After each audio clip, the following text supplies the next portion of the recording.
Three companies, disrupting what you know about marketing and branding. Welcome to M Squared. I'm Dan Ryan with Sten on the Legal. I'm joined today with Anthony Rapatulo. What's up? PR Cision, Mike Bloomfield, text me. What's up? And this special guest, restaurateur and brand ambassador, Carmine Gualtieri. Thanks for joining us today. Thank you. We conceived this collaboration to talk about brand building in a local marketplace. You do it better than most. It's incredible what you've built. Before we get into your story, we'd like to talk a little bit about what's going on in the world, what's happening, a little bit of everything in between, and dig in. What do you got? I'm waiting for my cue. And now, for today's Raps Rant. You can't do it without my cue. Raps Rant. Raps Rant. Today's Raps Rant is simple, and this is not something I'm annoyed about. Typically, I say stuff I'm pissed about, but this is something I actually enjoy, and I want to get your take on Shark Week. All things Shark Week. So it's huge. It's promoted everywhere. Mountain Dew has its own flavor. Restaurants coming out with specials, beer brands, vodka, anything under the sun for this week always has something to do with Shark Week. We are all good at marketing. We're all good at branding. We all are confident that we're good at what we do. Just let's talk about what goes into Shark Week and how it is promoted and how it went from the guy drowning underwater, was it 20 years ago? I think it started 20 years ago. Drowning underwater, no one cared. To now it is one of the most marketable and profitable things that outlet does. They started advertising Shark Week like the week after Shark Week. The whole, You think that's it? You think that's it? That's the secret to success? But I'm saying like it literally is all year they talk about Shark Week. It's fear and fascination. Oh, yeah. One. And it's marketed incredibly well, where it's a one-time a year thing that it's a build-up to. And So what's your take on Shark Week? And the point of bringing it up is to just say how one thing that's going on one channel that people probably, respectfully, don't ever watch unless it's Shark Week. It's able to embrace so many other brands, so many different demographics. It embraces so many different things and so many different cultures. It's just like a phenomenal thing. So I just wanted to see what your thoughts are on how that can parlay into just what we're doing here in a local market. Like how the Barbie effect, right? That's another one. No, it's Barbenheimer. Everything. What I'm saying, the Barbie effect, Shark Week, all these things are being done and being done well. So It's the same reason we joined Le Mans. It's the fear of missing out. It's the all FOMO FOMO? kicks in. It's like, I'm going to miss the Barbenheimer. I need to be able to see Barbie and then go right to Oppenheimer in the same sitting. What is Oppenheimer about? Go ahead, tell It's me. Nuclear bombs, right? It's about Robert J. Oppenheimer, who invented the first atomic bomb, the tritium. I didn't know that. I saw the movie last night, 9:30 at night. Awesome. Heard it was awesome. A very good movie. I'm seeing Barbie Sunday, so I'm seeing it backwards. But it's a great movie, but they're literally people sneaking He's going with in. his daughters. Just for Wait, didn't your wife already take your daughters? No, You're she going went. alone. No, Nicole went by going alone. herself to make sure my 6-year-old could go. She said now it's approved, and she was taking her Sunday. I was like, I want to go. Who doesn't want to go see Margot Robbie? So I'm going to go see the Barbie movie. It's that fear of missing out, right? The Shark Week. You have 1 week to watch it, and it's gone. And that it's all celebrities. What was really smart is I saw the BC the entire week leading up to Shark Week was just playing shark content. So when people would fall on it, Amp it up. all of a sudden people are going to BBC now and they're capitalizing on what is happening. Even the following Prime week. was doing it. Amazon Prime had something that I was like, this is not right, but I watched it. Let's just talk about He might have something going on for Shark Week. We are, yeah. Oh, So, listen, I think that anybody in my business that knows anything about marketing takes advantage of things like Shark Week or Barbie or Oppenheimer. We're doing Barbie brunch, Barbie versus Brat. We're doing now Saturday night, which apparently I guess there's a show Bratz or cartoon. I think. I don't know. Whatever you got. And we're doing Shark Week specials, Shark Week cocktails. I think that's actually one of our And it strong sells points. and it works. It does So sell. you adapt. Yeah. But just, what's one of the cocktails? I'm curious. Oh, we have a cocktail with a leaf that looks basically an island. Okay. With like people on it, and they're getting eaten by like a plastic shark in a blue cocktail. So who comes up with it? That one of my bartenders. You I kind capitalize of let on them. everything. I like to let them have a little freedom and ideas, and I feel it's good to include them. They get excited.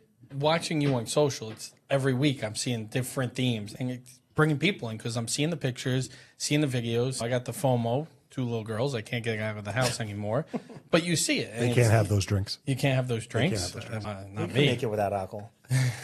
And you're seeing, and you're always capitalizing. I saw the Barbie ads coming right through. Why not? That's what we're all doing. Even And it makes it fun too. I enjoy it. I like to see different things, and I also enjoy seeing like people's reaction and the excitement.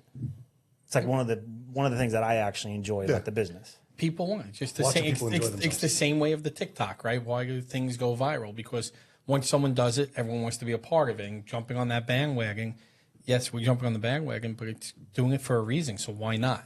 Pop culture trends. And, it's popular for a reason. It's because people want to be part of it, see it. And However, the trends now were like that, right? Yes, when they we were, are. like Barbie's big right now, Oppenheimer, Gone in a in couple 2 weeks. weeks he'll be gone. It's out of the It's true. movies. Yeah. I don't know, man. Barbie broke records. That's Yeah, but it broke It was records. designed But that it's way, still though. not Like going to be super forever. saturated That- market. You're not going to be doing Barbie brunches Yeah. for the rest of the year. We have meetings and we're like, all right, what movies come out in September? What's coming out in October? Because Star Wars You know, Ahsoka. is it? There's the TV show, August 26th, I think. Okay. No one does Star Wars night. Why not? Because those We really do aren't the Star people Wars night. We Hop having Shop, fun at we do. bars. Oh, now, see, it's very far, See? though. I know. Well, why don't we start that? Just list or say the name of the properties. Give us all the properties that you're a part of. Okay, so District, Richmond Republic, Pizza Parlor, Fava, which just opened, Hop Shop, and Cypress. Cypress opened in November. And also Wynwood we're involved with. So Major properties all over the island. we got one in Manhattan now, Wonderland, which is like a club. I forgot about that one. Where's that one?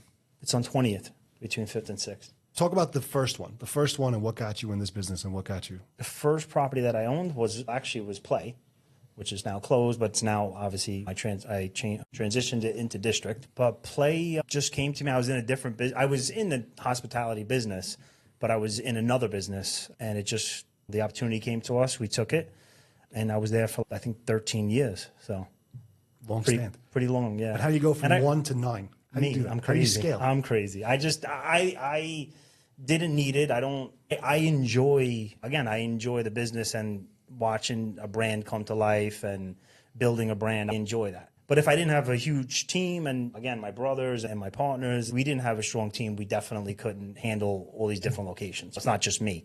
Now, we talk a lot about consistency with branding and building that brand. It's my biggest thing. Do you treat each individual brand as its own operation and business and marketing plan? A lot of times it's easy to replicate and almost turn yourself into a chain. I think in some ways we keep the businesses separate, but in a marketing standpoint, it's all done pretty much in one unit, and we keep it pretty consistent across the board.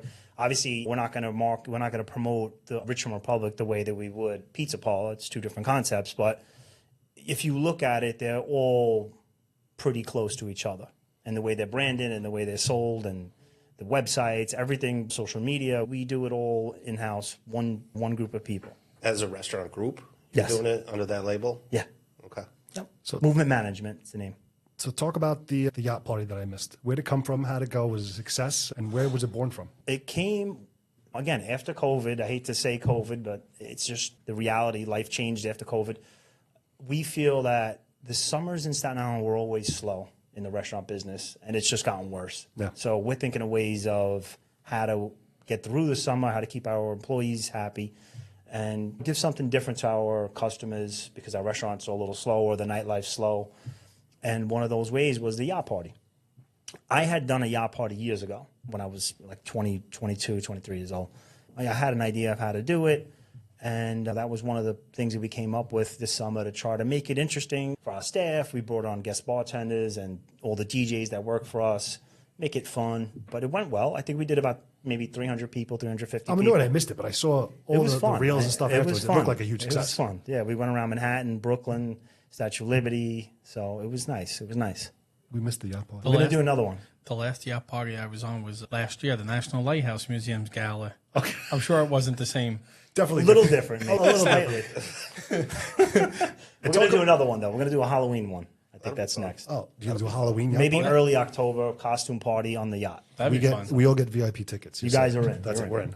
We'll be broadcasting live from the yacht. I want There that. we go. I want it right here, live from the yacht. We can do that. We'll do it. We'll set it up. We'll figure it out. So talk about outside of the yacht party and all of the different brands. Talk about how you bring talent to Staten Island, right? Because you're a destination, right? You're island based, but You bring talent from other places, like you have Louis DeVito coming. You've had guest DJs. So talk about how you incorporate that into your overall marketing and getting people to come and enjoy themselves. I'll say this, it's not easy to bring talent to Staten Island. It's just not. For a lot of reasons. One of them, obviously, financially, it's not easy because a lot of these guys get big money. And let's be honest, how much money is somebody going to really pay to go out on Staten Island? There's that certain number, I think, that people have in their minds. They know what they want to spend. And that's what they're going to spend, right? So we have to be careful when we book any kind of talent to make sure that, for one, it's not going to be a bust because it's just too expensive and we can't charge more than that certain amount of money. We have a lot of different ways of bringing in talent. Now we've developed a lot of contacts, and just from booking people, whether it was in Manhattan or now in Staten Island for so many years, we get access to a lot of different rappers, hip-hop, house music DJs, everything. So we weed through it, see who do we think would work, when it would work, where it would work, and then we try to place them in. But we're always thinking of new people and new acts to bring in. I go Richmond Republic a lot. Okay. And the thing I love about Richmond Republic is you go order out, you have the bar, you're doing the nightlife. We've had corporate events there with the executive club. Yeah, it works. It works. It's so versatile. You could do so many different things there. The Bloody A nice lunch place. Bloodies are great. Yeah. I love the have a what's Bloody it, Mary buffet. the chicken ranch bacon salad. Like when I'm trying to be healthy. Chicken, bacon, avocado? Yes, that one. Just I'm because trying it to has be avocado healthy. doesn't mean it's healthy. It sounds healthy. It sounds healthy. No, It's not really really. good. But it's very versatile. And then it's all your properties versatile. We went to the SIEDC, the Cypress. You have that back little room, almost like gorgeous in there. And again, versatile, right? You can have dinner, have a band in there, or do a corporate event. No, So we try to.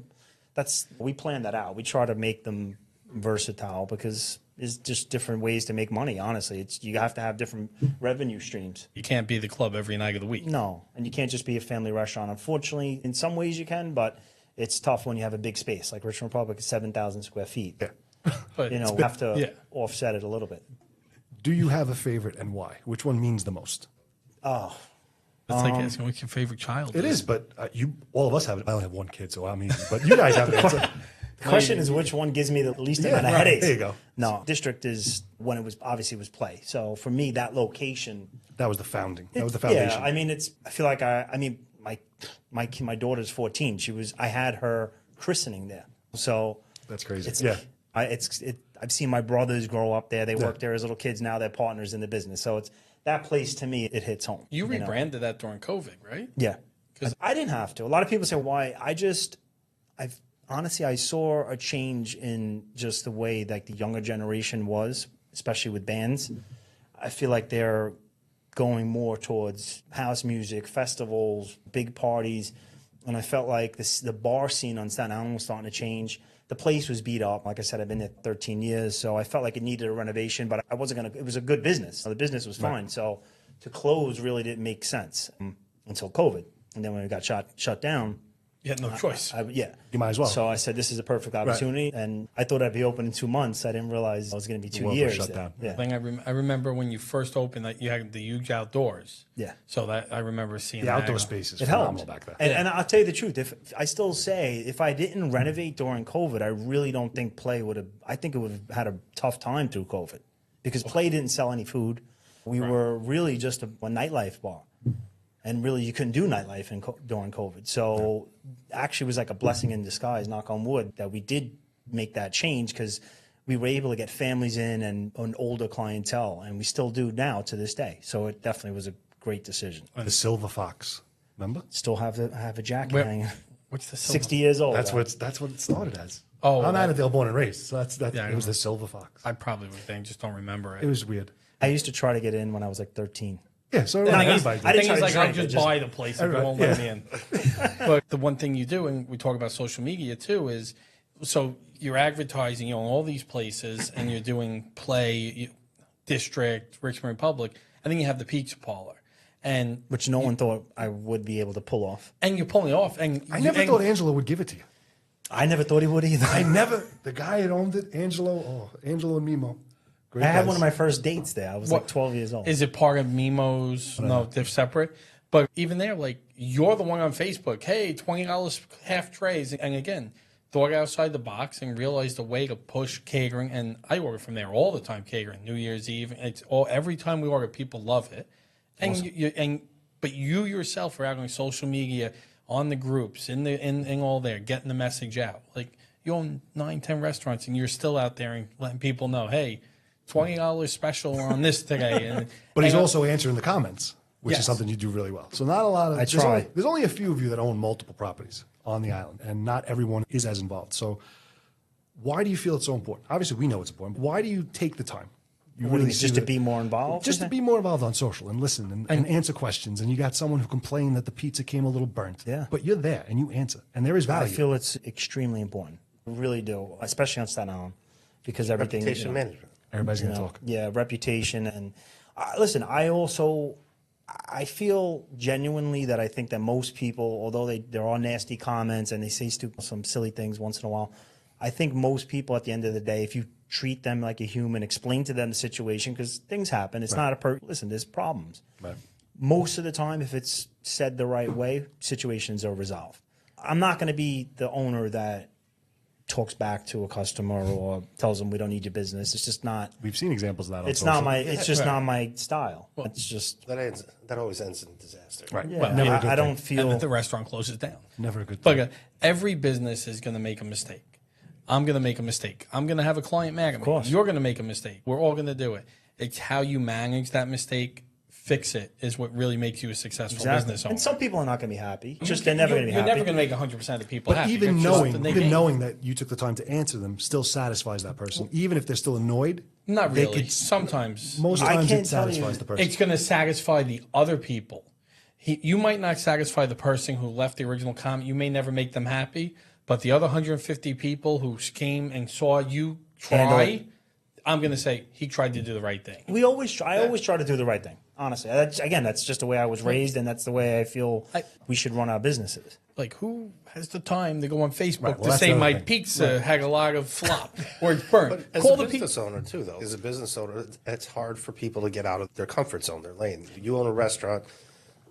A lot of the restaurants on the island have people in the kitchen that they're the owners or Right. they're behind the bar, and they don't have time to do it, or they don't have the mental capacity or the Juggle all of it. ability to communicate it well, or they see it, they catch it on a bad day. I had a terrible day in the kitchen, and they come out and see something, and That's it. I think a lot of people, when they see somebody like me or some of the other guys that own multiple restaurants, they don't understand it because they have that like old school mentality of, oh, I own a pizzeria. I have to make the pizza. Nobody else can make it as good as me. And listen, I respect that because obviously that's how we were raised from the old school way, I would say, old school generation. But that's, to me, is just not the way to run businesses anymore. And I sit back a little. I'm not going to make, I don't cook. I'm not a chef. But me managing this, overlooking the social media and the reviews, I get review updates constantly, and I'm on top of it. And that's the one way that I can manage my businesses without sitting in the kitchen 15 hours a day. Talk about giving back. So one of the recurring themes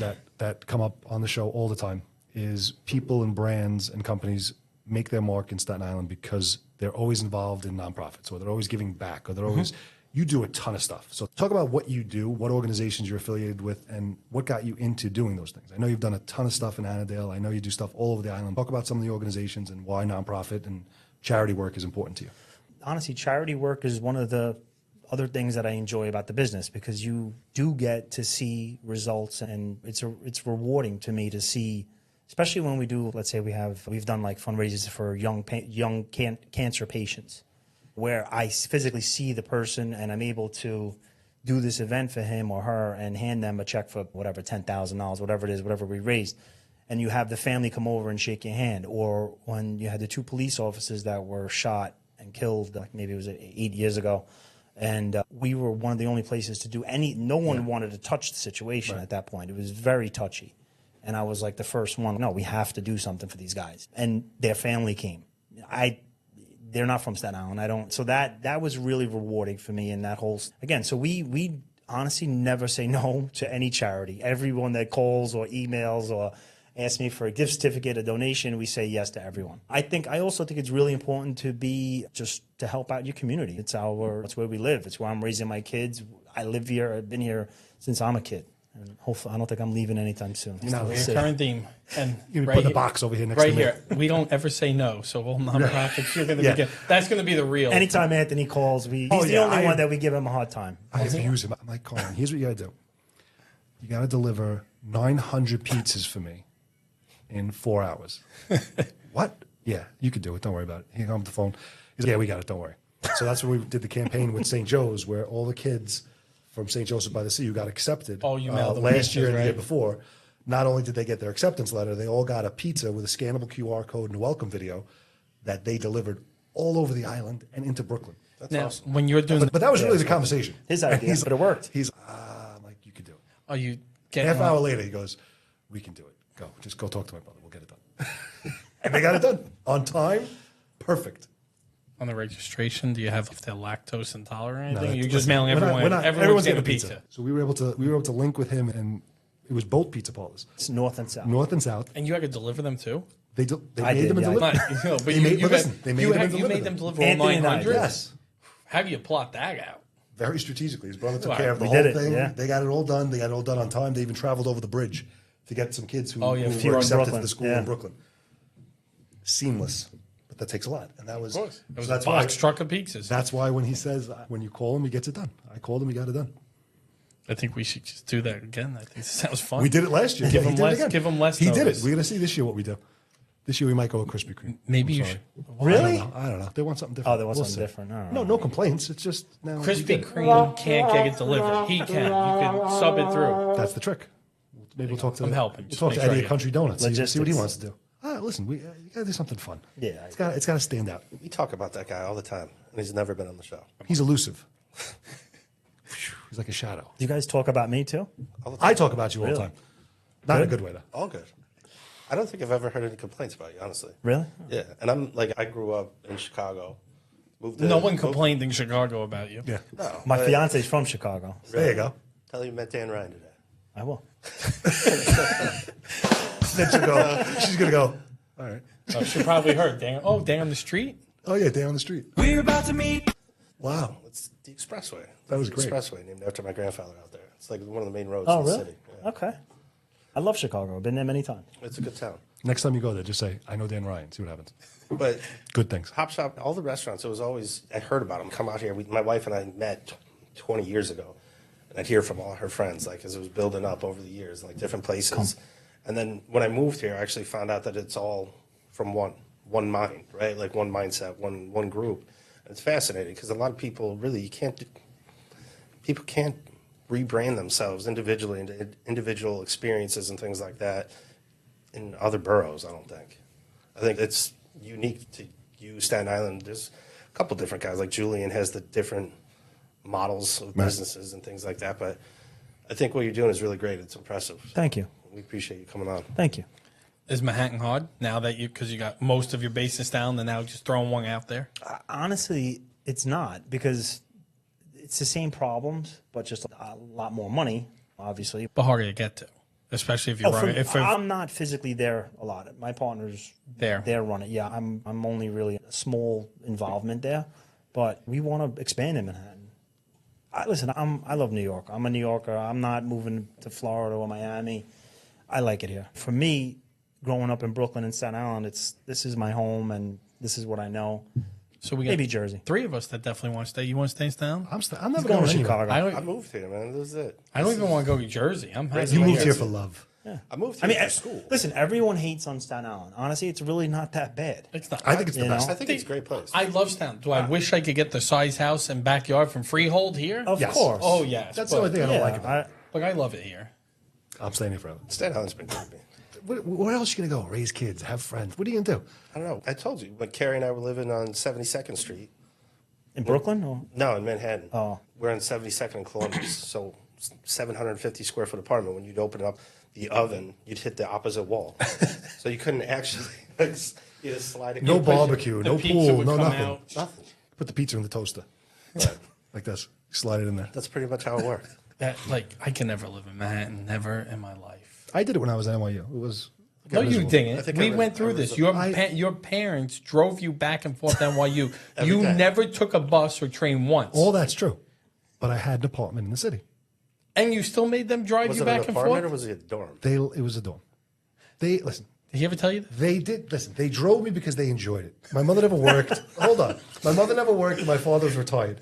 So the only thing they would do was on a Sunday night after I'd worked at Angelina's or whatever I worked at, they would You worked at Angelina's? I worked at Angelina's. I worked at Where were you? Campagna. A waiter? Or? I was a waiter, and then I ran the circus. I ran Vinny's first circus, the backyard. I used to call it the circus, the tent. But I started with them in Annandale. I started with them when they were by you. I valeted there when I was a kid. But then, then the company became the valet company, right? Right, yeah. That's it. So I don't know how we didn't know each other when we were younger. We probably did. But his parents enjoyed driving him back and forth. My father wanted to get out of the house and get away from my mother, so he would take me to the back and forth to school. It was only 45 minutes, and then my mother started to come with him, and that annoyed him. So now he was stuck in the car with me and my mother. So it was like it didn't work out that way.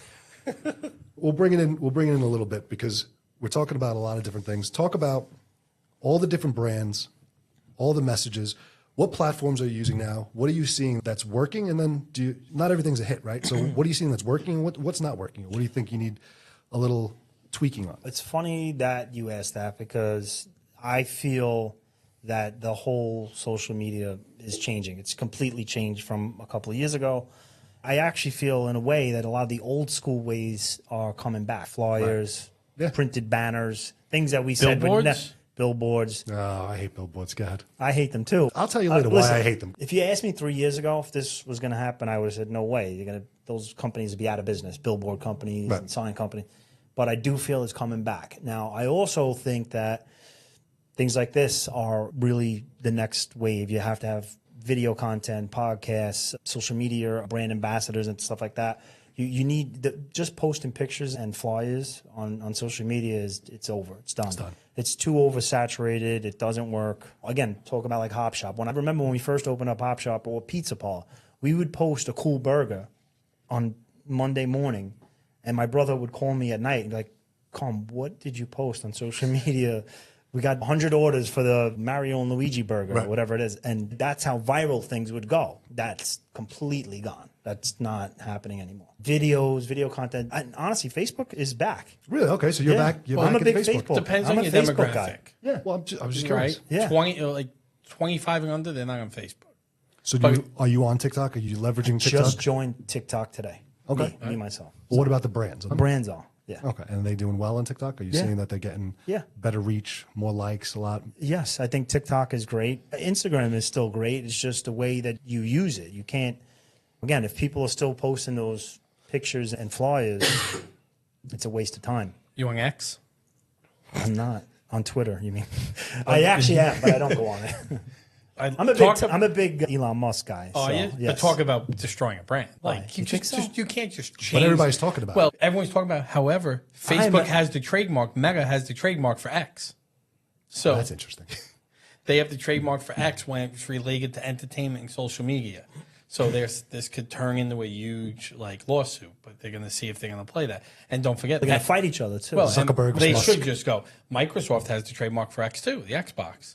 That makes So sense. right. And then I read an article today. They just took the handle from the guy who had X. There was a guy who's had the X handle for 18 years. He just took it away. And he got an email from support. You're no longer at the X handle. We're moving you to X 1 2 3 4 5 6 7 8 9. I think 8765, and we'll move all your content. So just took the guy and if you read the terms, They can do whatever they they want. can do whatever they want. So what does that mean? Don't piss off Elon Musk. Yeah, so- That's really all it comes down to. But you can't just rebrand like that. Rip. He can. He did. It's not going too well. But we're talking about it. It's are. a topic of conversation. All right, there you go. But I'm still not going. Don't count him out. Yeah, Oh, right. I don't count him out. He's a smart man. So before we wrap it up, you have 9 properties. So tell people who are watching and listening where they can learn more about all the properties and where you want them to follow you on social. Because I think we have about 10 minutes left on the show. So you might be able to fit all of the properties in. Where could you find him? Movementmanagement.com. Well, it's actually movementmgmt.com. We just launched it about maybe 2 months ago. But on there, we have all our locations, all the different events and different specials and stuff that's going on. Or you could check out us on social media, the websites, obviously this podcast, M2 Podcast. No, Staten Island I'm Live. pointing out, guys. You're naming things. We're going to be putting the titles we're right gonna put here. the titles right there. We're going to work our way down. So yeah, on all the different locations, social media, but the main, or you could actually check out Movement Management social media, which is now where we're trying to brand everything. So that's going to be the hub. That's the hub. So we want everybody to go there. Follow them at Movement Management. That's Yeah, Alphabet. that's the new. Support We've always had that. That's been just a corporate name of the business, but we just kind of launched it as its own business now. So we're actually like the Yacht Party was a movement management production. Nice. So we're going to branch out and do. We actually did Paradise Island. Okay, there you go. As movement management. Okay. Well, because again, I have my nightlife background as a promoter and Right. everything that I've done my whole life. So I still enjoy that, and that's what we're going to utilize movement management for. We might do something in Manhattan, or maybe a weekend in Miami or Atlantic City, and that'll be done through movement management. We're included for free, all of that. You guys are in. We're in no matter what. Do you still have the rental car company, or that? No. Oh, so no more Lamborghini we were going to get for free? No. You couldn't get them a couple of months I ago? remember that. I forgot that. That was a COVID thing. That was a COVID Yeah, thing? it worked. I mean, it worked out for maybe a year. And you had the car wash, too, at some point, too, right? Yeah. Keeping, Didn't work. Kept keeping local. No car wash is going to work there. No. We tried. You try it, that's it. I, You just Right, it works. listen, mobile car washes work. Yeah. If you just find a guy that actually, I've had so many That mobile shows car up. washes just shows up. Right, they don't I don't show know up. how many I tell him. Like, look, I want a car wash every week. Top notch. If it's gonna, nope. He doesn't They show up. failed me too. Star Mobile. I'll try them. Are they He's good? good. I used him because today. that's the He's whole a thing I silent want. investor. I Carmine said, will make sure. yeah, I said I want you to come every week. If it's gonna rain, text me and say, "Hey, Mike." And I said, I don't want to be the one to initiate you. Just text me, Mike. Hey, we're gonna be around on Saturday. Can we get you this time? It's not gonna rain. Perfect. Yes, come. They all fail. Everyone that I've had, they just disappear. And I'm tipping. I'm paying them. You pay a lot more. You just of course. driving, tipping them well. And I'm like, what? Your money's no good. It's just no. It's just the problem is Such a pathetic problem. It's a Staten Island this is a first world Staten Island First world problem. Staten Island problem. Someone's got to wash a $175,000 car. He can't do it. Are you kidding me? What did you want to go for? What is it? We're not discussing that. Wait, hold on. We're going to throw cars around? Good. How many you got and what are they called? Go. Tesla. I got the Model X Plaid, which is honestly it's my favorite. I love it. It's so fast. And I have the That's why he likes Elon Musk. and I actually have the Model Y too. Do you? Yeah. I went electric. Did you? Yeah. Yeah, I went a real car though. Oh, here we go. Audi e-tron GT. Nice. So No, do the- you the- let the- your car the pla- self-drive? I actually did it for the first time yesterday. Can you do it in New I York swear. now? That had to be weird. It wasn't. I only did it for maybe 5 minutes, and I was in traffic, so it wasn't really. But it was cool, honestly. In New York, It really was. It's like the self-driving now in New York. I think. If the car did it, it did. allows Yeah, you. I 'Cause- don't. I didn't subscribe to the full self-driving. Which Okay. I might do it and just Oh, you try got to it. pay for it? Yeah. I'm not Oh, a Tesla. yeah, I have you no can- idea. If he buys it right and then sells you the car, all the features go away. You have to repay and subscribe. Well, you have to Yeah. make money. That makes sense. Well, now they're doing it for two. I think it's $2.99 a month, and you have the full self-drive. You don't have to- $2.99 or No, $299? $299. $300 a month to for the self-drive. Well, think of it this way. Well, it's What's- either that how or much is- I think right. How much is a driver? $15,000. I think it's $15,000. What are you going to pay a guy to drive you Upfront. around? So you might as well pay However, that, yeah. but it doesn't work if you're drunk because you have to Then be what's in. the point of it? You have to be in the driver's seat. What are we doing? You have to be in the driver's seat, so you can't. I'll never get a right Tesla. in order because technically you could be drunk, but you can't be in that driver's seat even if the car's self-driving. My Yukon serves me well. Does it? You Love my sleep Yukon. nice right in the back. Don't matter. Yukon's perfect. I don't need a Tesla. I don't need a whatever the hell you got. No, they make. A I Voltron. love like when it's raining on the Tesla. You literally tell the car to come to you. It comes picks you up at the front door of the mall. I love it. Yo, they're nice cars. What do you got, Dan? I got the Yukon. What do you have? I have a Kia. There you go. See? And it gets us around. I sold my car so we could buy a house in the Pocono. Reeling it back in from Elon Musk and whatever Voltron car. Ultron. Car you got. Words of wisdom, tips, parting advice for anyone listening or watching that is either already a fully blown business or looking to create a business or tips, tricks, anything. You've been in it for a long time. It's the thing that you always hear. Just keep working hard. Don't give up. And honestly, every podcast I watch, someone says that. Right. But it's the truth. And like you said, the car wash, it didn't work out, but we took the loss and we moved on. If you don't try, Yeah, we've opened businesses we opened up the Pizza Parlor North and we took the space next to it, which was a dry cleaner. We made it the Parlor Restaurant. And I had my reservations about it because I thought people would just assume it's a pizzeria. And that's what happened. We kept the pizzeria open. We shut down the restaurant. We rebranded it into Fava, which just opened 2 months ago. And so far, it's been really well. It's a Mediterranean concept. Again, just be creative. Just keep working hard. Love what you do because I say it all the time. I feel like I don't work. Right. I really don't. I actually enjoy it. Even the stress and the aggravation, I don't mind it. It's motivating, keeps you going. my guess wife says I've I don't always work done it. either. I think My wife doesn't know you what do it Mine well, too. what you do well is like you're honest with yourself. You don't keep forcing it until it's dead. I know someone who did that. Pivot. I agree. That's actually a big thing because, yeah, you got to pivot. You can't. I think sometimes you have to be honest with yourself and say, hey, this it's not working. Hey, I shouldn't take the pizza oven out of my restaurant. Carmine knows there was way more problems than the pizza oven, bro. It don't matter. I was being. It's all right. Listen, but you make a mistake, and I have no qualms about If you it. didn't try, you Right. would never know. And now I know. And I when, never and when want you to do anything fall with a and you restaurant get ever up, again. when you break a bone, they're stronger. Yeah, listen. You have to do No it. skin off my back. I'm fine with it. You don't win the lot if you don't try. We're going to put just all these up here, whatever those are called. All these quotes. Bing, bing. Carmine, thanks for joining us. It's been a pleasure you. having you here. It's really interesting to hear your insights into all the businesses. People could find you at Movement Management, correct? Yeah. And I'm Dan Ryan with Staten Island Media Group. Anthony Rapp with PR Cision. Mike Bloomfield, Tech and Geek. And that's a wrap.